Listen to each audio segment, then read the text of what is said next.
While he was gravely ill, Godfrey of Lorraine made a will in which, staying true to his Easter promise, he left the city of Jerusalem to the Patriarch. After his death, no authoritative figure remained in Jerusalem except Warner of Gray. The Patriarch and the leading knights were away, engaged in the campaign against Acre. Although Warner himself was near death, he understood what needed to be done. Rising from his sickbed, he immediately secured the Tower of David and staffed it with Godfrey's personal guards. He then consulted with Godfrey's household officers, Matthew the seneschal, Godfrey the chamberlain, along with Robert, bishop of Ramla, and the former Patriarch Arnulf. After their discussions, the bishop of Ramla and 2 knights were sent urgently to Edessa to inform Baldwin of his brother's death and to invite him to claim his inheritance, as the people would only accept a relative of Godfrey as their leader. This move had already been carefully prepared. The message to Baldwin was also signed by knights currently with the army, including Geldemar Carpanel and Wicher the Aleman. This group, mainly Lorrainers and northern French, had either come to the crusade with Godfrey or had aligned themselves with him, and they were deeply opposed to the Normans and Italians, whose influence had grown over Godfrey. Their intentions remained secret, and they chose to keep it that way. The army was not informed of the Duke's death, while Venetian ships lingered near Yelfa, waiting for the north wind to calm. A messenger from Jerusalem reached them with the news of Godfrey's death. Their commander, uncertain about how this would impact the campaign, quickly sent his 3 fastest galleys north along the coast to catch up with Tancred and the Patriarch and ask what they planned to do next. The army was stunned by the news, as Godfrey had been widely admired. Daimbert appeared uncertain, worried about his own claim to power. Still, he trusted in Godfrey's will and assumed the Lorrainers were without a strong leader. When Tancred, keen not to squander the chance of Venetian support, suggested delaying the assault on Acre but at least capturing Haifa, Daimbert agreed. However, he also sent an envoy to Jerusalem to claim the Tower of David in his own name. The army advanced toward Haifa and set up camp on the slopes of Mount Carmel. Not long after, the Venetian fleet arrived in the bay. Haifa at that time was mainly populated by Jews and had a small Egyptian garrison. The Jewish inhabitants, remembering the fate of their communities in Jerusalem and Galilee, were determined to defend the city at all costs. The Muslims supplied them with weapons, and they fought with great determination. During a battle in the harbor, the Venetians lost one of their ships and, discouraged, withdrew into the bay. Meanwhile, Tancred was enraged when he suddenly discovered that Godfrey had already promised Haifa to Geldemar Carpanel. In protest, he pulled his troops back and withdrew to his tent in anger. Daimbert had to use all his diplomatic skill to persuade Tancred to rejoin the fight. He warned that the Venetians were already preparing to depart and assured Tancred that Haifa would be given to the most deserving man. Tancred eventually agreed to resume the attack. A renewed assault was launched, and after intense fighting, the main defensive tower was captured, allowing the Crusaders to break into the city. Those Muslims and Jews who could escape fled to Acre or Caesarea, but the majority were killed in the aftermath. Haifa was taken around July 25th. Soon afterward, the army leaders met to decide who would take control of the city. Although Geldemar had a claim, Tancred had more troops and Daimbert's backing. Geldemar was forced out and left the city, joined by the Lorrainers within the army. Together they moved south and established themselves in Hebron. A city previously ruled by Gerard of Avenhoux may have still been with Tancred at Haifa. Following this, Daimbert and Tancred began discussing the larger issue, the future of Jerusalem's government. By then, Daimbert had received word from the city. His envoy reported that Warner of Gray still held the Tower of David and had refused to surrender it to the Patriarch's representatives. Baldwin had already been summoned to come south. Warner died on July 23rd, exhausted by his final efforts. Though Daimbert's supporters interpreted his death as divine punishment for resisting the church, it made no practical difference. The Lorrainers still firmly controlled the tower. Daimbert knew he couldn't assert his authority alone. He needed Tancred's support, especially since Tancred's territory now stretched from the eastern shore of the Sea of Galilee to the Mediterranean. effectively cutting Jerusalem off from the north. Tancred, for his part, despised Baldwin ever since their falling out in Cilicia 3 years earlier. With Tancred's strong approval, Daimbert decided to offer control of Palestine to Bohemond. He immediately dispatched his secretary, Morellus, to Antioch with a letter to the prince. Daimbert had no intention of letting Bohemond misunderstand the nature of the power he was being invited to assume. In his letter, he began by reminding Bohemond that it was thanks to his support that he had been elected patriarch. He referred to the patriarchate as the mother of all churches and the ruler of nations, a claim that completely ignored Rome's authority. He went on to describe the concessions he had secured from Godfrey and complained that members of the duke's household had tried to block those agreements. Daimbert restated the terms of the Easter endowment, which declared that Jerusalem was to pass into his hands upon Godfrey's death. But instead, Warner of Grey had unlawfully taken control of the Tower of David and had offered Jerusalem's inheritance to Baldwin. As a result, Daimbert called on Bohemond to come to his aid, drawing a dramatic comparison to how Bohemond's father had once supported Pope Gregory VII during the struggle with the German emperors, though the historical parallel may not have been as favorable to the church as Daimbert believed. He instructed Bohemond to write to Baldwin, ordering him not to enter Palestine without the patriarch's permission. If Baldwin refused, Bohemond was expected to use force to stop him. In other words, Daimbert was asking the Christian prince of Antioch to declare war on the Christian Count of Edessa, so the patriarch could take control of Palestine, against the wishes of the very knights responsible for defending it. What Bohemond would have replied to this letter is unknown. It seems unlikely he would have risked a confrontation with Baldwin, and even if he had traveled to Palestine, he probably wouldn't have stayed under Daimbert's authority for long. But the letter never reached him. Daimbert's fortune had turned. Meanwhile, the political landscape in northern Syria had shifted. Raymond of Toulouse had spent the winter in Latakia, governing it jointly with the representatives of the Byzantine emperor. He maintained excellent relations with the governor of Cyprus, from whom he received supplies. In the spring, he received a letter from Emperor Alexius, thanking him for his support and requesting that Latakia be handed back to Byzantine control. The letter also included an invitation to visit the imperial court. It's likely that the letter was brought by the eunuch Eustathius, recently promoted to admiral of the imperial fleet. Eustathius arrived with a strong naval force and immediately began reclaiming ports along the coast of western Cilicia, including Seleucia and Corycus.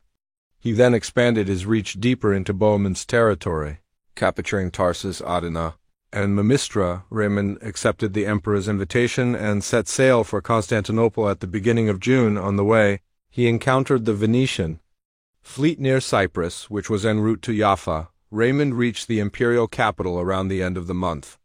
His wife, Elvira of Aragon, who had accompanied him throughout his journeys, remained behind in Latakia, under the protection of Byzantine authorities. Along with the remnants of the armies from Toulouse and Provence, Daimbert's secretary, Morellus, arrived in Latakia at the end of July on his way to Antioch. However, the local authorities detained him to inspect his documents and discovered the letter addressed to Bohemond. When it was sent to Raymond's men for translation, they were so alarmed by its contents that they decided to suppress it and placed Morellus under arrest. Had Bohemond received that letter, his future might have turned out much more favorably. Unaware of the unfolding events in Palestine, he set out from Antioch at the beginning of August, heading up the Euphrates in response to a plea for help from the Armenians in Melitene. Earlier that summer, he had managed to strengthen his southeastern border beyond the Orontes River by repelling an attack from Redouan of Aleppo. Redouan in turn had to ask the emir of Homs for assistance, but the alliance between Homs and Aleppo was unstable and posed little immediate threat to Bohemond, though the Muslims did succeed in retaking Telmanas, which had been left poorly defended after Raymond Pilet departed with the Count of Toulouse. Bohemond remained confident enough to push his control further north. Despite his inability to stop the Byzantines from reclaiming Cilicia due to his lack of naval strength, Bohemond was focused on securing the passes through the Antitaurus Mountains.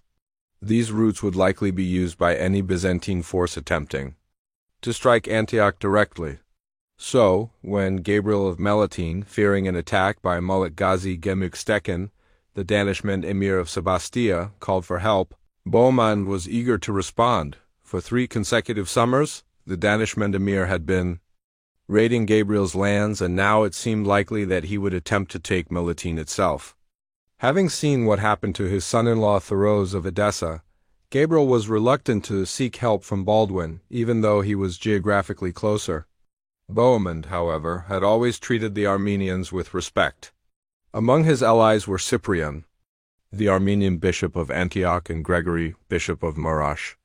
Acting through their mediation, Gabriel offered to surrender his city to Bohemond, if only he could be protected from the Turkish threat.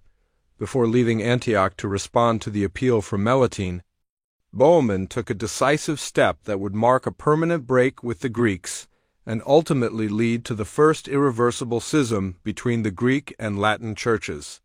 John IV, a Greek who had been reinstated as Patriarch of Antioch by Adhemar, had remained in office up to that point. But Bohemond suspected him of supporting the Byzantine Empire and encouraging the Orthodox Christians within his patriarchate to hope for imperial intervention. Bohemond decided to act.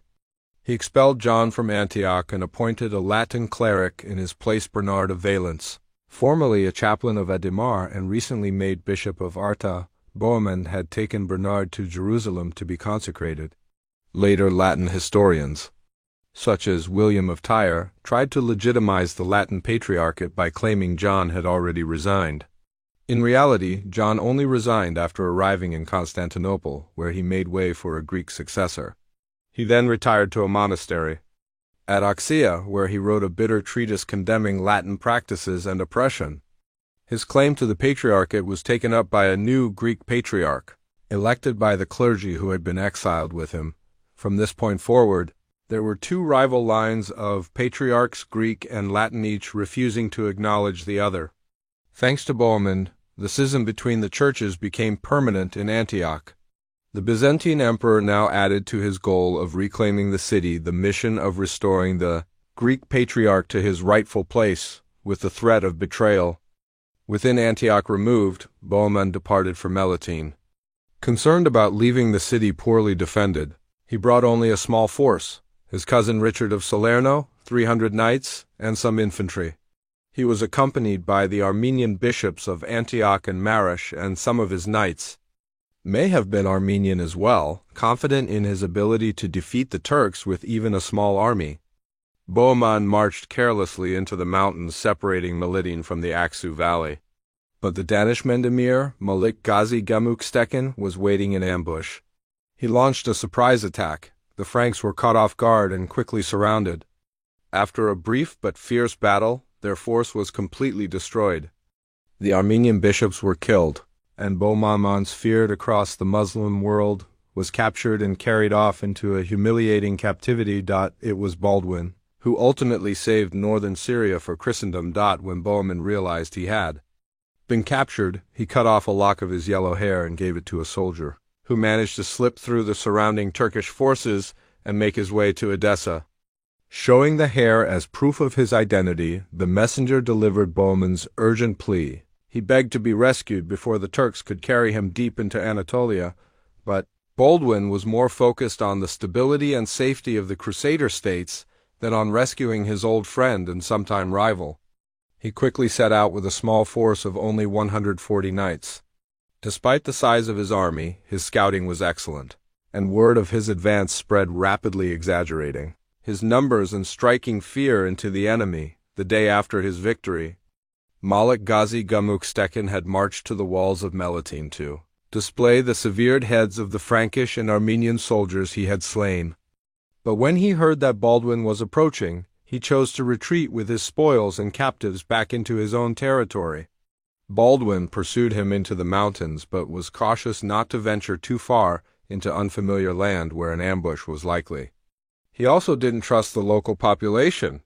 After 3 days, he returned to Melitene. Meanwhile, Bohemond and Richard of Salerno were dragged off in chains to begin a long imprisonment in the remote mountain fortress of Nixer, ancient Neo-Caesarea. Deep in the Pontic region. Gabriel of Melitene, relieved and grateful, welcomed Baldwin as his savior and immediately pledged himself as Baldwin's vassal. In return, Baldwin left him 50 knights to defend the city. Their presence proved critical a few months later when the Turks launched another attack, only to be repelled thanks to the garrison then aware that Baldwin had left the region. Baldwin didn't learn of his brother Godfrey's death until he returned to Edessa, around the end of August. He spent September organizing his journey south and making arrangements for the governance of Edessa. His cousin Baldwin of Labourg was in Antioch at the time, apparently serving as Bohemond's deputy and perhaps maintaining communication between the two leaders. Baldwin of Labourg was summoned to Edessa, where he was formally invested with the county. Though under Baldwin's overlordship, on October 2nd, Baldwin set out for Jerusalem, accompanied by his household 200 knights and 700 infantry. According to his chaplain, Fulcher, he mourned his brother's death. Though he rejoiced even more at the inheritance that awaited him, Daimbert's hopes that Bohemond might stop Baldwin were in vain. The Bohemond was lost in captivity, and the Franks of Antioch were more than happy to welcome the man whose intervention had saved them from the consequences of their recent disaster. Baldwin stayed in Antioch for 3 days. Concerned that he might encounter trouble on his journey, he sent his wife and her attendants by sea to Jaffa at Latakia, where he was warmly received by the local authorities and spent 2 nights. Many soldiers came to join his cause, but their enthusiasm faded quickly when word spread that the Turks of Damascus were planning to destroy him during his march down the coast. By the time he reached Jabala, his force had shrunk to just 160 knights and 500 infantry, pushing forward with forced march. Baldwin reached Tripoli safely. The new emir of Tripoli, Fakhr al-Mulk, was in bitter conflict with Dukak of Damascus, who was trying to seize parts of the Lebanese coast. Eager to undermine his rival, the emir gladly supplied Baldwin not only with provisions but also with detailed intelligence about Dukak's troop movements and intentions. As the coastal road from Tripoli approaches Beirut, it passes through the narrow gorge of the Nahr el-Kelp, or Dog River, place renowned since ancient times. Conquerors from as far back as Pharaoh Ramesses had left inscriptions there to mark their victories. It was here that the Damascene forces lay in wait for Baldwin. Warned by the emir of Tripoli, Baldwin approached the pass with great caution. He soon found himself facing the full army of Dukak, reinforced by troops from the emir of Homs. Off the coast, an Arab naval squadron from Beirut positioned itself to cut off his retreat. Baldwin's attempt to force the crossing failed against such overwhelming numbers, and he was relieved when nightfall allowed him to withdraw. The emir of Homs urged an immediate night assault, but Dukak's commanders chose to wait until daylight, when they hoped the fleet could coordinate with them. Throughout the night, the Muslims harassed the Franks with volleys of arrows. Fulcher, Baldwin's chaplain, later wrote, "How I wished I were back home in Chartres or Orleans," and he wasn't alone in that feeling, but Baldwin didn't lose heart. At dawn, he staged a retreat, placing his best armed troops at the rear. The Damascenes eagerly gave chase. Then, at a narrow bend in the road just beyond Junay, about 5 miles north of the pass, Baldwin suddenly turned and unleashed his full force on the unsuspecting pursuers. The sudden attack threw the enemy into confusion, forcing the front lines to stumble back into the mass of troops behind them. Chaos broke out on the narrow path. Baldwin pressed the advantage. The Arab ships were unable to get close enough to shore to provide any meaningful support, and panic spread through the Muslim ranks. By nightfall, the entire enemy force had either retreated into the mountains or fled behind the walls of Beirut. Baldwin and his men camped that night at Juni. The next morning, carrying off their spoils, they crossed the Dog River unopposed. From that point onward, Baldwin's journey continued without interference from Muslim forces. He passed safely by Beirut and Sidon, and at Tyre the Egyptian governor even provided him with supplies. On the final day of October, he arrived at the Christian-held port of Haifa. Though Haifa was under Tancred's control, Tancred himself was in Jerusalem, helping Daimbert in a futile effort to seize the Tower of David from the Lorrainers before Baldwin could arrive. In Tancred's absence, the Frankish garrison at Haifa offered to open the gates to Baldwin. However, he was wary of their intentions and chose instead to camp outside the city. After allowing his men a few days to rest, he resumed his march. Down the coast toward Jaffa, upon hearing of Baldwin's approach, Tancred rushed to Jaffa in an attempt to secure the town, but the citizens rejected him and drove him out. Baldwin entered Jaffa, to a warm and enthusiastic welcome from the people, but he didn't linger. On November 9th, he turned inland and ascended into the hills toward Jerusalem. As he approached the city, the entire population came out to greet him in a joyous procession. It wasn't just the Franks who welcomed him. Greeks, Syrians, and Armenians also gathered to honor his arrival and escorted him with celebration to the Holy Sepulchre. His rivals had been swept aside. Daimbert withdrew from the Patriarch's palace to a monastery on Mount Sion, devoting himself to prayer and religious reflection. Tancred retreated to his lands in Galilee. The period of disorder that had plagued Palestine since Godfrey's death had come to an end. On Sunday, November 11th, St. Martin's Day, Baldwin was formally crowned King of Jerusalem, receiving broad approval and rejoicing from the people. Baldwin was too shrewd to act with vengeance. Daimbert's enemies, including the former Patriarch Arnulf, had hoped to see him immediately disgraced, but Baldwin took no steps against him. Instead, he left Daimbert in full possession of his position while Baldwin led a campaign against Arab forces. During this time, Daimbert came to terms with his defeat and began to accept the new political reality. When Baldwin returned to Jerusalem in mid-December, Daimbert was ready to make peace. His dreams of ruling a theocratic state were over, but he could still retain his title and exert influence over the kingdom. Baldwin, recognizing Daimbert's ties to the powerful Pisan fleet, was happy to forgive him and confirmed him in his office. Tancred, however, proved less cooperative. Baldwin summoned him to Jerusalem to answer for having ignored Godfrey's wishes regarding Haifa. Tancred defied the summons twice before finally agreeing to meet Baldwin near the Auja River, between Jaffa and Arsuf, but when the time came, he failed to appear and instead requested a meeting in Haifa. A more convenient resolution soon presented itself. With Bohemond still imprisoned and Baldwin of Labourg now ruling Edessa, the Franks in Antioch were left without a leader. They proposed that Tancred serve as regent in his uncle's place. To Tancred, this was an appealing opportunity. It gave him a broader and more independent domain where he wouldn't be overshadowed by Baldwin. And for Baldwin, it meant an easy and peaceful way to part with a vassal he neither trusted nor liked. The meeting in Haifa finally took place in early March 1101 in a spirit of cordiality. Tancred officially returned his fief of Galilee to Baldwin and departed with his blessing to take up his new position in Antioch on Christmas Day in the year 1100. In the Church of the Nativity in Bethlehem, Baldwin paid homage to Patriarch Daimbert and was crowned king by him. And so, more than 4 years after the princes of Western Europe had first set out on the crusade, the Kingdom of Jerusalem was officially established. Among all the great leaders who had taken part, it was Baldwin, the penniless younger son of the Count of Boulogne, who emerged victorious. One by one, his rivals had faded from the scene. Many had returned to Europe: Robert of Normandy, Robert of Flanders, Hugh of Vermandois, and Stephen of Blois, even his own brother, Eustace of Boulogne, who might have claimed Godfrey's legacy, chose instead to remain with his estates by the English Channel. Of his major competitors in the east, Bohemond was languishing in a Turkish prison, while Raymond remained without land, serving as a dependent of the Byzantine emperor in Constantinople.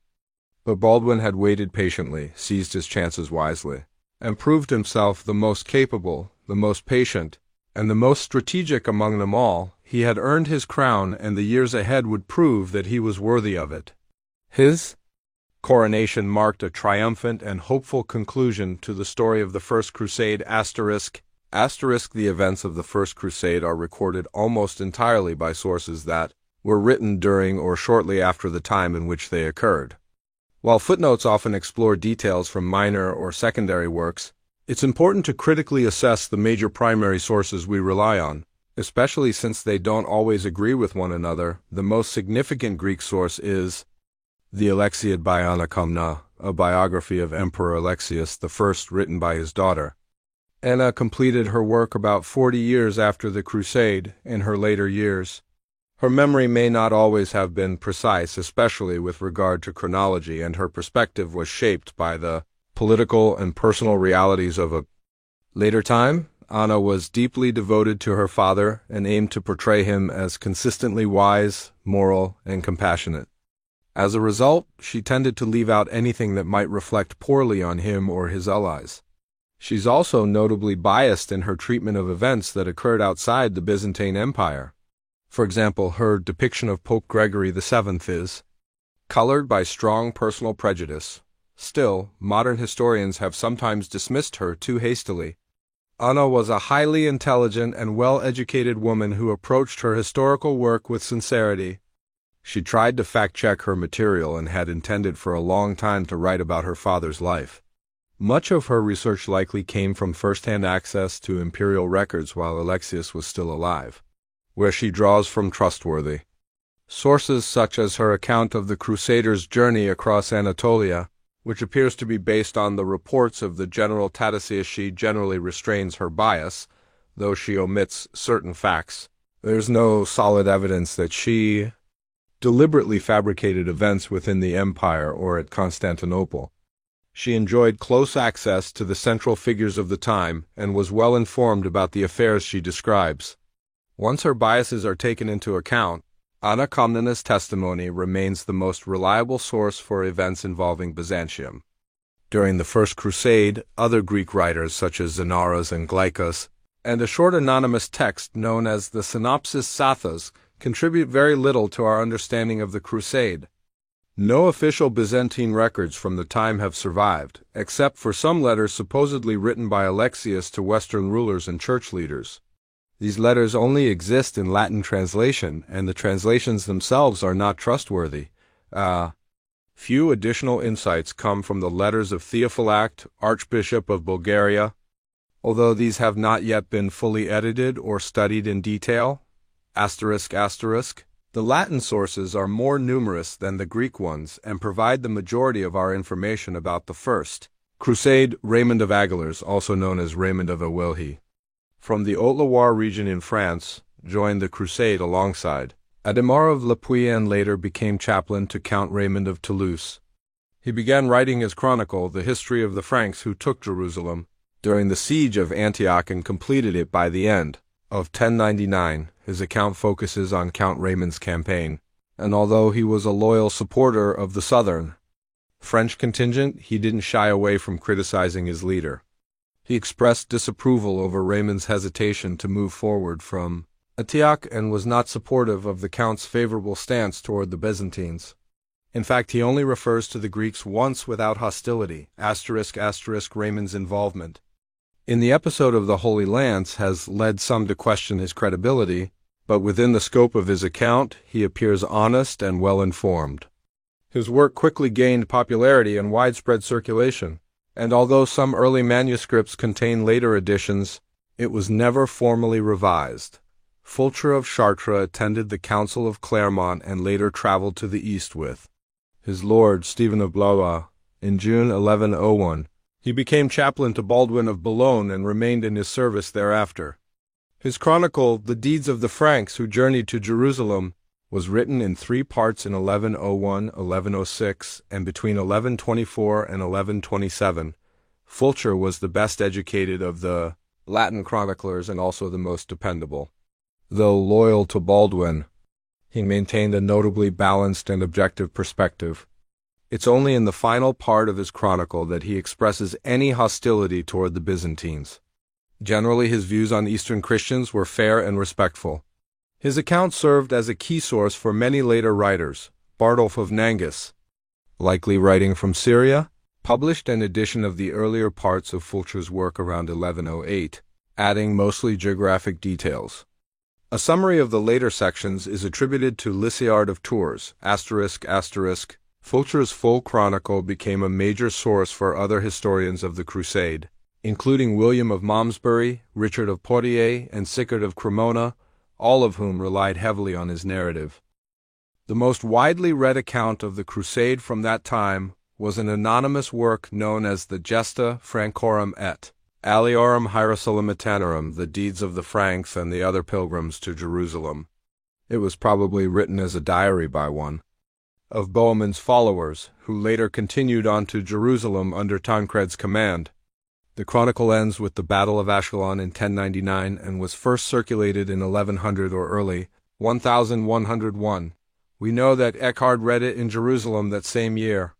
However, even the earliest surviving manuscripts already include later additions, such as a literary embellishment of the siege of Antioch and a reworked account of Bohemond's dealings in Constantinople.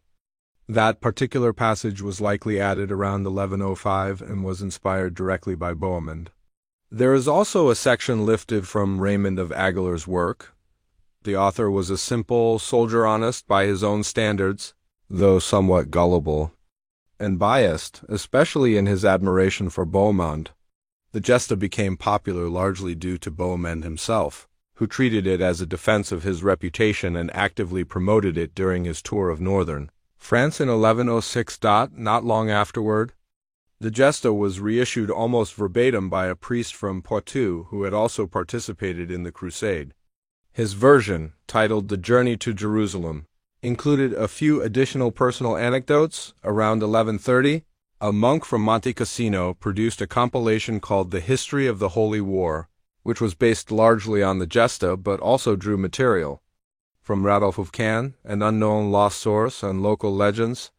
The Gesta also inspired several other rewritten versions. Around 1109, Guibert of Nogent created his own version, adding personal reflections, borrowing from Fulcher of Chartres, and adopting a more critical and moralistic tone. Around 1110, Baldric of Bourgal, who later became Archbishop of Dole, revised the Gesta with the goal of improving its literary quality.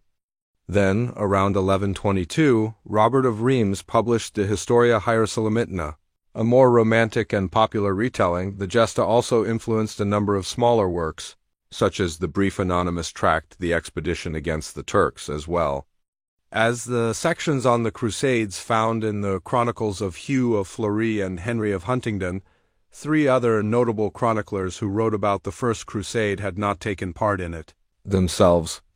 One of them was Eckhard, Abbot of Ora, who traveled to Palestine with the German Crusaders in 1101. After returning to Germany, around 1115 he began writing a book called the Hierosolymita, which was meant to be part of a larger world chronicle he had planned. His account is a mix of his own limited personal experiences and stories told to him or his friend, Frudolf of St. Michaelsburg, by actual crusaders. He also made use of previously published chronicles.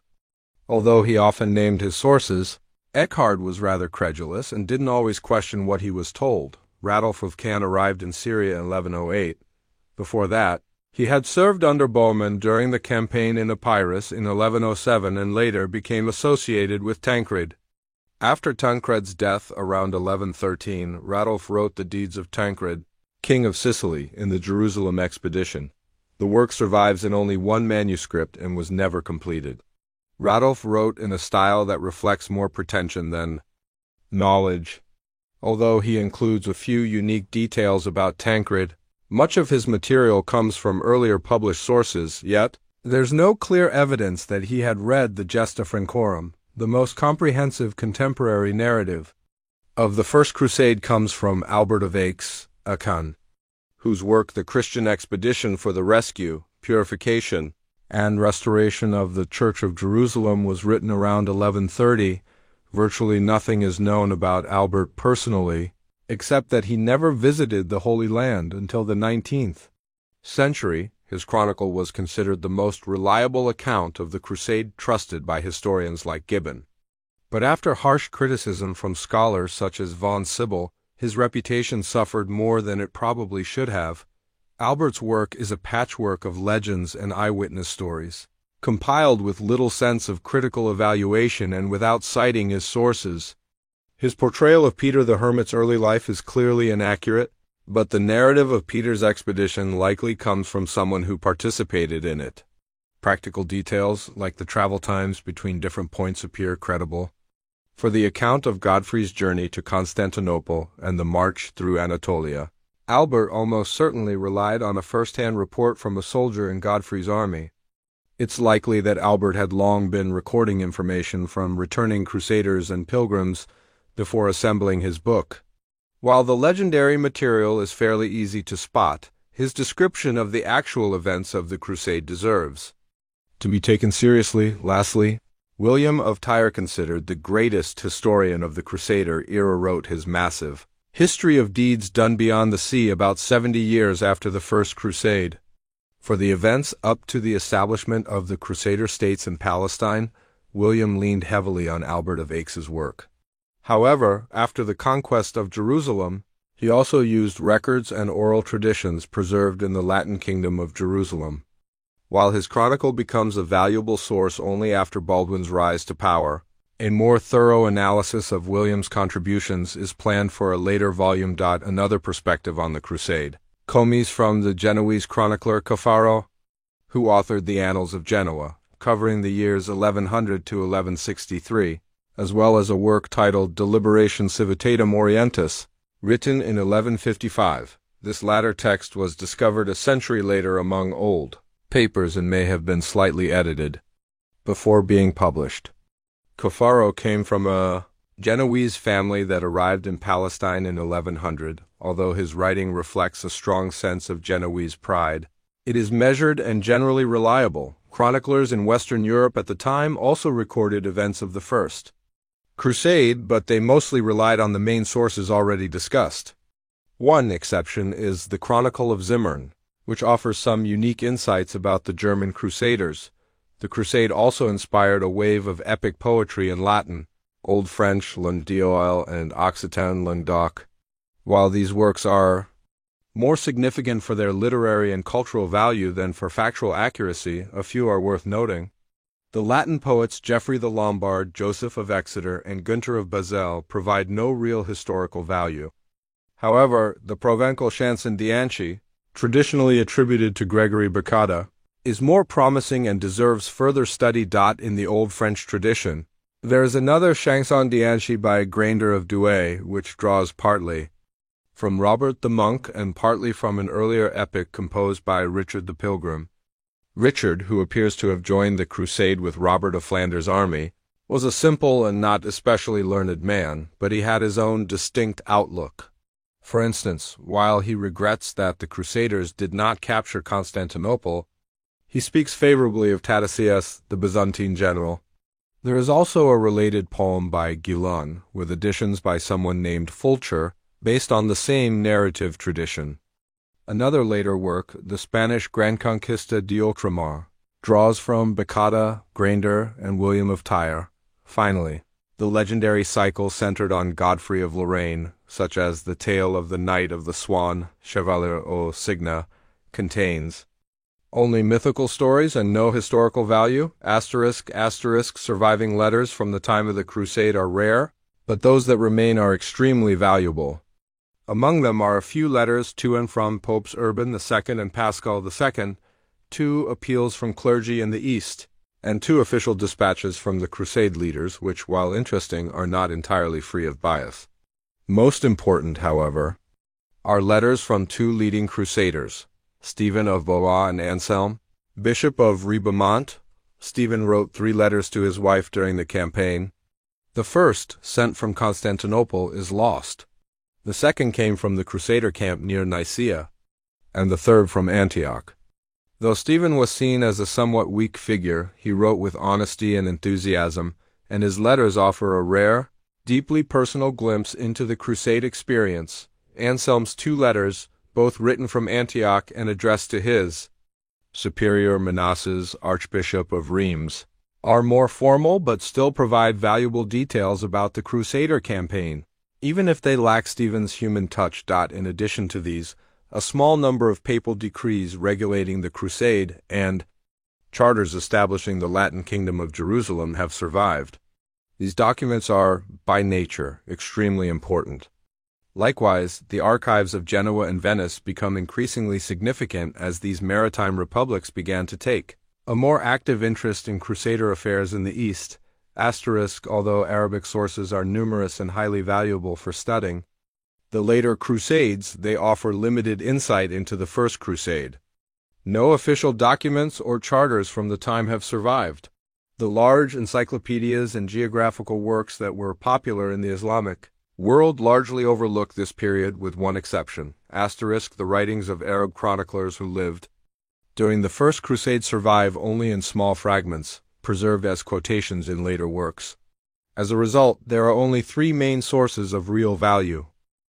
Ibn al-Qalanisi, a native of Damascus, wrote a history of his city between 1140 and 1160. His work, titled Mudhayl Tariq Damashq, Continuation of the Chronicle of Damascus, was intended as a sequel to the earlier world history of the chronicler. While aimed to record global events, Ibn al-Qalanisi focused solely on the affairs of Damascus and its rulers. He spent his life working in the city's chancery, eventually rising to become its chief official. This gave him access to detailed and reliable information. His account is generally accurate and objective, except when discussing the actions of his political patrons. Ibn al-Athir, from Mosul, wrote his comprehensive Kamil at-Tawarik, the complete history, at the start of the 13th century. Although he wrote over a century after the First Crusade, his careful use of earlier sources, some now lost, makes his account one of primary importance. Even if his entries on the crusade itself are typically brief, Kemal ad-Din, also spelled Kemal al-Din, a historian from Aleppo, compiled his unfinished Chronicle of Aleppo and an accompanying encyclopedia about 50 years later. He also relied on earlier sources and had the scholarly habit of citing them by name in his encyclopedic work. Among these lost sources, the most regrettable is the history of the Frankish invasion by Hamdan ibn Abd ar-Rahim of Murata. Even by Kemal ad-Din's time, only a few pages of that work had survived. Other lost works include a history written by Ibn Duraik of Merit and Newman, who was born in 1051 and participated in events of the Crusade. Only a few fragments of his chronicle remain. A northern Syrian chronicle by Al-Azimi of Aleppo, born in 1090, survives in a slightly more substantial number of excerpts, these fragmentary and second-hand. Sources are all that remain of the Muslim accounts of the First Crusade, and though limited, they offer crucial insight into how the early crusading movement was perceived in the Islamic world. There is one major Armenian source that is essential for understanding the period of the First Crusade, the Chronicle of Matthew of Edessa. This work covers the history of Syria from the year 952 to 1136 and was likely written before 1140. Matthew was a somewhat naive writer, known for his strong dislike of the Greeks and his limited sympathy for fellow Armenians who followed the Orthodox Church. Much of what he reports about the crusade itself appears to have come from an uninformed Frankish soldier. However, when it comes to events in and around his native city of Edessa, Matthew is a highly informed and valuable witness. Later Armenian chroniclers, including Samuel of Ani and Matthew of Aravank, writing in the late 12th century, and Kyriakos of Ganzag and Vartan the Great in the 13th century, only discuss the First Crusade briefly. These authors seem to have drawn primarily from Matthew of Edessa and from a now lost history by a certain John the Deacon, whom Samuel speaks of with high praise. John is noted for his particularly strong hostility toward Emperor Alexius and his mother, Anna Dalasena. The only known Syriac work that addresses the First Crusade is the Chronicle of Michael the Syrian, who served as the Jacobite Patriarch of Antioch from 1166 to 1199. His account, however, offers only a brief and limited treatment of events before 1107. Michael drew on earlier Syriac chronicles that are now lost, as well as some Arabic sources. His chronicle becomes more informative only when he begins recounting events from his own lifetime, although several of the primary sources on the First Crusade have been edited individually. The most comprehensive collection remains the Raquel des Historiens des Croisades, Published in Paris beginning in 1844, this monumental work includes texts in Latin, Old French, Arabic, Greek, and Armenian, along with French translations for the Greek and Eastern texts. Despite its importance, the Recueil is not without flaws. Except for the 5th volume of the Latin texts, which appeared several years after the others, much of the editing is careless. There are many unexplained omissions, and the French translations are not always reliable. Still, despite these shortcomings, the Recueil remains an essential resource for any serious study of the Crusades. Medieval historians, regardless of their origin, were known for wildly exaggerating numbers when estimating armies too large to count accurately. For that reason, it's impossible today to determine the true size of the crusading forces. Some of the most famous chroniclers made bold claims. Fulcher of Chartres and Albert of Aix estimated that 600,000 fighting men joined the First Crusade. Eckhard claimed 300,000. Raymond of Aguilers gave a more conservative figure of 100,000. Anna Comnena wrote that Godfrey of Lorraine alone brought 10,000 knights and 70,000 infantry. Clearly, these figures are symbolic, intended only to suggest a vast multitude. But when it comes to smaller units, the chroniclers' numbers might be more realistic, though still approximations rounded for simplicity. We can still draw some conclusions from their testimony. Non-combatants. The number of non-combatants traveling with the Crusaders was likely very high, though difficult to measure precisely. Many knights brought their wives, and sometimes children. Raymond of Toulouse traveled with his wife. Baldwin of Boulogne brought his wife and children. Bohemond had at least one sister with him. Several women are known to have joined Robert of Normandy's expedition. Each noble lady would have had servants and attendants, and there were many more ordinary women, both respectable and not, who followed the army. Male non-combatants were also common, like Peter. Bartholomew and his employer and the clergy were especially numerous. In times of danger, many non-combatant men were likely drafted into auxiliary roles. But when calculating the size of the Crusader host, it's reasonable to assume that permanent non-combatants, women, children, and the elderly, made up no more than 1/4 of the entire group. Mortality death rates were especially high among the non-combatants, particularly older men and children. Among the combatants, infantrymen likely died in greater numbers than the more privileged knights and nobles, who could afford better care and food. In battle, however, cavalry were more exposed and therefore may have suffered casualties at a similar or higher rate than the infantry. The ratio of cavalry to infantry in the Crusader armies appears to have been about 1:7, assuming all potential combatants were counted as infantry, though Anna Comnena likely exaggerated the total numbers in Godfrey of Bouillon's army. The relative proportions she gave are probably accurate. At the Battle of Ashkelon, where every available soldier in Palestine was deployed, there were reportedly 1,200 cavalry and 9,000 infantry, a ratio of approximately 1:7.5. During the siege of Jerusalem, according to Raymond of Aguilers, there were 1,200 to 1,300 knights out of a total force of around 12,000 men, a similar proportion. This number also included Genoese and English engineers and sailors. Here, the word knights refers simply to armed horsemen, not noblemen in the chivalric sense. Many of the infantry were poorly equipped, and archers and pikemen likely made up only a small fraction of the whole force. Of all the Crusader armies, Count Raymond of Toulouse likely commanded the largest. Although exact numbers are scarce, we get a clue from his decision at Coxen, when he mistakenly believed the Turks had abandoned Antioch. He sent a detachment of 500 cavalry, including key knights, to seize the city. The number 500 appears often in sources and may have been seen as a standard size for large detachments or raiding parties. It's unlikely Raymond would have sent half his mounted troops on such a mission, suggesting his full cavalry force was likely 1,200 or more, with a total army of perhaps 10,000 men, excluding non-combatants like women, children, and the elderly. The Chronicle of Lucca reports that Bohemond brought 500 knights eastward, which aligns with Anna Comnena's remark that his army was not especially large. For his Cilician campaign, Bohemond gave Tancred a force of 100 knights and 200 infantry, later sending another 300 infantrymen as reinforcements. These figures are internally consistent. The only credible indication we have regarding the size of Godfrey's army, aside from Anna's clearly exaggerated estimate, comes from his decision to send 500 cavalry and 2,000 infantry to support his brother Baldwin's campaign in Cilicia.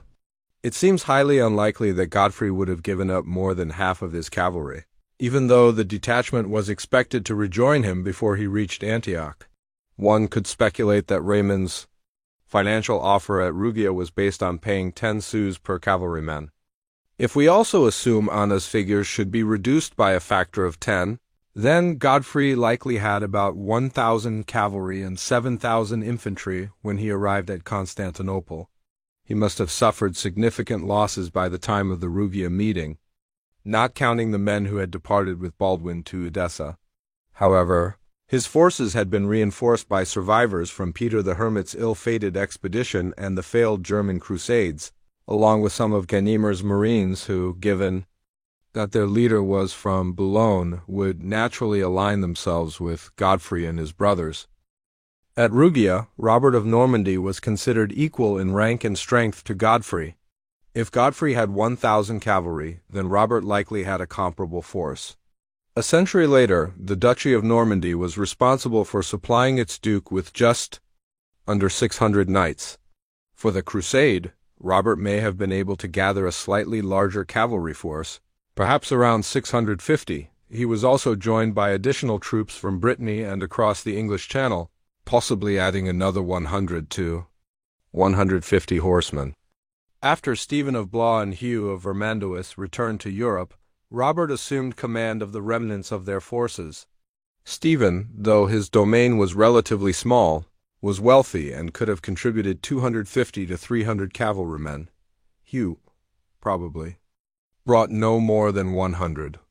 Altogether, Robert may have commanded close to 1,000 cavalry at the time of the Rugia Council. Using the same reasoning, Robert of Flanders likely had around 600 cavalry. Some of these troops may have come from neighboring territories, such as those held by the Count of Hainault. Though Robert was only officially required to supply the French king with 20 fully armed knights, he later pledged a force of 1,000 cavalry to Henry I of England in a treaty. So, raising 600 mounted troops for the crusade would have been well within his capacity. Bohemond's force of 500 cavalrymen, as recorded in the Chronicle of Lucca, aligns well with the overall estimates. If we include the troops of the minor lords as part of the major armies and assume that the financial offers made by Raymond at Rugia were intended as personal incentives, then the total strength of the Crusader expedition likely amounted to around 4,200 to 4,500 cavalry and approximately 30,000 infantry, which included civilians who could be mobilized if necessary. A letter from D'Aimbert to the Pope states that the Crusader army consisted of 5,000 cavalry and 15,000 infantry. It's likely that the infantry count referred only to armed fighters, and the number of cavalry is probably a slight exaggeration from a base figure closer to 4,000. These totals may not seem particularly large. Yet when we examine specific battles, as described by the chroniclers, the numbers reported are even lower. For example, during the battle at the Lake of Antioch, where reportedly all available knights were deployed, only 700 were present. Many knights at the time were ill, and a letter from Anselm of Ribamont suggests that the real issue was a shortage of horses. He estimated that only around 700 cavalry were fit for service during the siege of Antioch, as many mounts had died from hunger and exposure. He made it clear that there was no lack of men. It's also likely that Raymond kept his cavalry back to defend the camp during this engagement. In the following month, a raid led by Bohemond and Robert of Flanders was said to consist of 2,000 cavalry and 15,000 infantry, excluding Raymond's troops. Later, at the siege of Jerusalem, only about 1,200 to 1,300 cavalry remained, along with just over 10,000 infantry. The numbers were similar during the Battle of Ashkelon. Although many soldiers had died, been killed, or returned home, it's difficult to believe that the army's strength could have dropped by two-thirds between the Rugia Conference and the Jerusalem campaign. Therefore, all such figures must be treated cautiously. It seems reasonable to conclude that the Crusader army, upon departing from Constantinople, reached the totals previously estimated. Over the following 2 years, however, it suffered significant attrition. By the time of the Rugia meeting, Raymond was likely relying on outdated and overly hopeful estimates when making his offers. The more modest figures given in accounts of Baldwin's campaigns appear to be more realistic and trustworthy. Estimating the size of Peter the Hermit's original force is just as difficult. The figure of 40,000 given by one chronicler is clearly an overstatement, though it's plausible that as many as 20,000 people followed him.